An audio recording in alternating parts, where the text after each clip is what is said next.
I'm Natalie Chandler in the Lakers locker room. Shaq, these guys have beaten you 9 of the last 11 times. What was the difference tonight? First of all, I would like to say when I'm back home in San Antonio, I watch Channel 4 because of this lovely lady right here, Miss Natalie. And I didn't pay you anything for that, did I? No, you didn't. And tell me the truth, it really was the chicken fried steak from the Jailhouse Cafe, wasn't it? Yes, it was. I go there every time I come here. All right. Thanks, Shaq. From the Lakers locker room, Natalie Chandler, News 4, San Antonio. Let's talk football.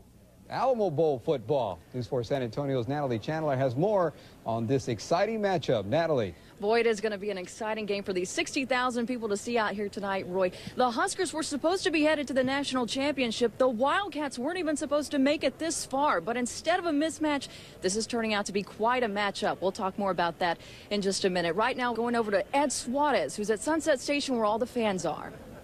The Alamo fans, Suarez, News 4 San Antonio. All right, thanks, Ed. You know, it won't be Northwestern and Nebraska fans out here at the Alamo Dome. There'll be plenty of Duane, Missouri fans on hand. Former Roosevelt star. 2 years ago, he worked in security for this game. Tonight, he's got an even tougher job. We'll talk more about that coming up later in sports. Roy? Thanks, Nat. It'll be a packed-out house tonight at the Alamo Dome, and Bowl director Derek Fox joins us now. 60,000 people expected. Not a sellout. Still a good number, though. Yeah, tremendous crowd, and obviously we're still selling tickets, so those of you watching can come down and buy tickets here at the Dome tonight. But it should be a great crowd and a great game. Good seats still available? They sure are.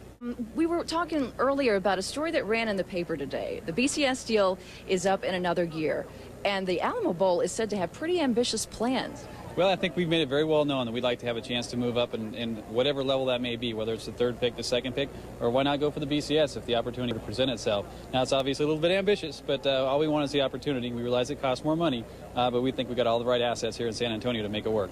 Yeah, how feasible is it that you could move up into the BCS in the far future? Well, like in the BCS, it's might be a little bit of a reach right now because obviously they're going to have either the Rose, Sugar, Fiesta or Orange not return in future years. But if the opportunity presented itself, we think that being centrally located here in the United States, great destination city, great facility, and great support from the fans at a 4 versus 4 game, we like our options.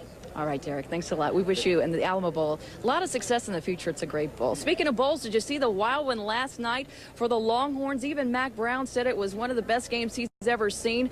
Might take him a while to watch it, though. He might not want to pop it in the VCR just yet. UT down by 7 in last night's Holiday Bowl with the ball on the Oregon 22 with less than 3 minutes left in the game. Chris Sims to B.J. Johnson to tie the game. Johnson couldn't hang on. 2 plays later, Chris Sims to B.J. Johnson.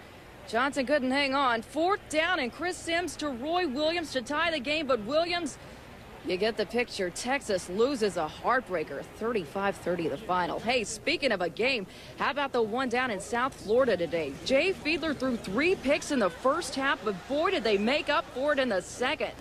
Fiedler hooks up with Jed Weaver to send it into overtime. In OT, Mike Vanderjagt shanks the game winner for the Colts, and Miami takes advantage. Lamar Smith muscling his way in for Pater. And Cowboy fans take a good look at the guy responsible. They said the Colts were going to the Super Bowl, but Chan Gailey and the Dolphins are sending them home. 23-17 the final. Hey, they got a good one going down in the Big Easy. New Orleans and St. Louis going after it after a repeat of last week's game. Saints on top this time, 17-7 in the third. Tonight, also a huge night for the Spurs as they need to get the egg off their faces after taking the night off Thursday in Chicago. Antonio Daniels still a game-time decision after he hurt his Achilles tendon against the Bulls.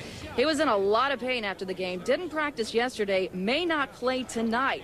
Terry Porter will get the start at point guard if Daniels doesn't suit up. Spurs and Pacers tip it off tonight at 6:30 at the Fieldhouse. I want to miss tomorrow night's Sports Sunday. The best of the best, the worst of the worst. It's a total wrap-up of the year in sports. Meet the bonehead of the year. Here's a clue. He favors red sweaters and profanity at press conferences. It's all tomorrow night and 10:30 only on Sports Sunday. Now, kickoff for Nebraska and Northwestern set for 7 p.m. tonight. We'll have all the highlights at 10. And Roy, what do you think about that cornhead idea? I don't know. You went like this, and I don't know what you were saying there. You've seen those big things, those big ears of corn on people's heads. I'll bring you a picture. Oh, I can't wait. We'll be right back. Thanks, Natalie. Natalie Chandler, who has highlights. Natalie. Oh, can you tell it's the end of the year around here? Northwestern said all week long that they weren't scared of Nebraska. Sometimes, you know, a little fear does you some good, especially when you're up against what's turning out to be still one of the best teams in the nation. It didn't take long for the Huskers to get on the board. Their first possession turned into 7 points when Dan Alexander went 15 yards for pay dirt. But the Cats had an answer. Zach Kustok hooking up with Danny Johnson, and Northwestern took the lead by 3. Eric Crouch thinking about the option, thinks better of it. Crouch keeps for 50 yards and a touchdown. The Huskers reclaim the lead, and then they add on to it. Another big Alexander run sets up another Nebraska touchdown. 38-17 Huskers at the half. And if you like red, you'll love the other highlights we've got coming up a little later on. Of course, the Alamo Bowl also means big business for some vendors. News 4 San Antonio's Ed Suarez has that story. Joins us live from the Dome. Ed? Well, Natalie, the game was over a long time ago. As a matter of fact, you can see Natalie. All right, thanks, Ed. We'll have an update on the game later on. And wait till you see how the local boy, Dwayne Missouri, did. It's coming up in sports. They had the NFL Coach of the Year on the sidelines and the former Heisman Trophy winner on the field, but it wasn't enough to give their San Antonio car dealer a win over his biggest rival. Red McCombs promised us earlier this week that there would be no Benson Boogie in his dome. And sure enough, Tom's trip to Minnesota turned out to be the Saints' last dance of the season. Yeah, Red says there's a lot of reasons he needs a new stadium up there, but he never mentioned this one. But if you think that little guy's fast, take a look at the one on the field. Randy Moss on the Vikes' first possession, going 53 yards to the house. Minnesota was in business 7-0. Ricky Williams got some action in his first game back, but only to the tune of 14 yards. In the battle of bum ankles, Dante Culpepper was the winner, throwing for more than 300 yards and 3 touchdowns. This one the prettiest of all to Chris Carter. By the time Minnesota put the second stringers in, the bonehead mistakes didn't even matter. The Vikings could afford to laugh. Red's team cruises 34-16. So who did you go for, the Benson Boogie or Red's Purple Pride? Kind of tough for us here in San Antonio to root against either car dealer. David Chancellor was with both at today's game. He's live in Minnesota with more on that. Yeah, Nat, I'll tell you what, this is David Chancellor, News 4 San Antonio. David, the Braids don't do you justice.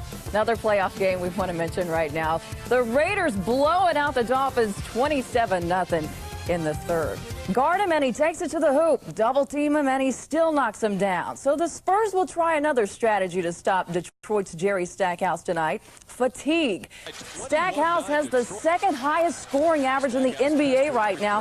Second only to Kobe Bryant and second only by 0.3 of a point. He averages around 29 a game and lit the Rockets up for 46 on Thursday. Derek Anderson watched the performance and says when you can't beat them, wear them down.